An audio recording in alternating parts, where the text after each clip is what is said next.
হলদিবাড়ি উচ্চ বিদ্যালয়ের নাটকটি দিয়ে শেষ হলো কলকাতার অনেকের আয়োজনে ও হলদিবাড়ি কলেজের ব্যবস্থাপনায় আন্তঃবিদ্যালয় বাংলা ছোট নাটক প্রতিযোগিতা 2025।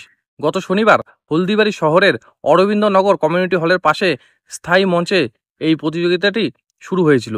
সোমবার অর্থাৎ আজ শেষ দিন পূর্বপাড়া প্রাথমিক বিদ্যালয়, ওয়াহাবুল উলুম উচ্চ মাধ্যমিক বিদ্যালয়, রামকৃষ্ণ মঠ শিশু বিদ্যাপীঠ, হলদিবাড়ি উচ্চ বিদ্যালয়ের নাটক মঞ্চস্থ হয়। হলদিবাড়ি কোলাজ নাট্য সংস্থার সম্পাদক দীপঙ্কর মণ্ডল জানান, শেষ দিনে নাটক দেখতে প্রচুর মানুষ এসেছিল। এছাড়াও আজ সন্ধ্যায় সাংস্কৃতিক অনুষ্ঠানের আয়োজন করা হবে।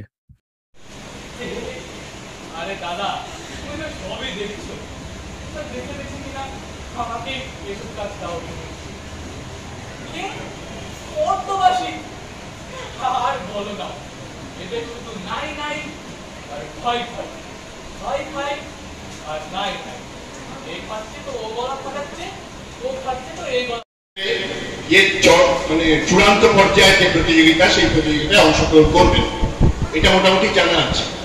এখানে যেটা আমরা ব্যাখ্যা করতে চাইছি, একটা যারা শুনছেন এবং যারা শুনবেন তাদের জন্য বলে দিই, এখানে প্রতিযোগীর সংখ্যা মোট 21। তার মধ্যে 9টি ছিল প্রাথমিক পর্যায়ের প্রতিযোগী স্কুল এবং বাকি 12টি মাধ্যমিক উচ্চ মাধ্যমিক পর্যায়ের স্কুল।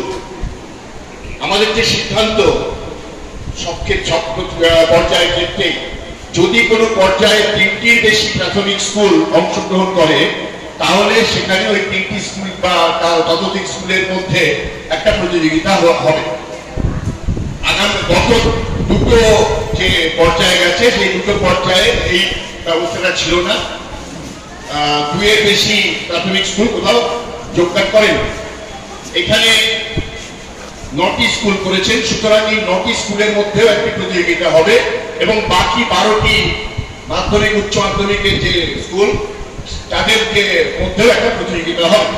এই পর্যন্ত ঠিকই আছে, কিন্তু যেটা পরিষ্কার করে বলে দেওয়া, যে 2টি টিম কলকাতায় যাবে, সেই 2টি টিম কিন্তু প্রাথমিক বা উচ্চ মাধ্যমিক বা মাধ্যমিকের মধ্যে আলাদা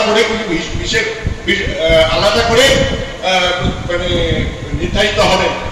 যেটা হবে, এই 21টি স্কুলের মধ্যে একসঙ্গে নিয়ে যে প্রথম 2টি স্কুল, সেই প্রথম 2টি স্কুলই 1 নভেম্বরে প্রতিযোগিতায় অংশগ্রহণ করতে পারবে।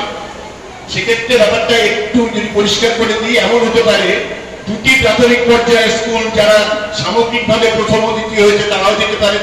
2টি মাধ্যমিক পর্যায়ের স্কুলে যেতে পারেন, একটি প্রাথমিক পর্যায়ের স্কুলে যেতে পারেন। এভাবে রেজাল্টটা হবে ওই 21টা স্কুলের মধ্যে প্রথম 2টি স্কুলই যাবে। এইটা ব্যাখ্যা করে বলে দিলাম, কারণ গতবারে এটা নিয়ে একটা কনফিউশন তৈরি হয়েছিল। প্রথম দিনেও বলেছি, আজকেও বললাম, এই কনফিউশনটা যেন আমরা এড়াতে পারি, সেই জন্য এই কথাগুলো আর একবার বলে নেওয়া।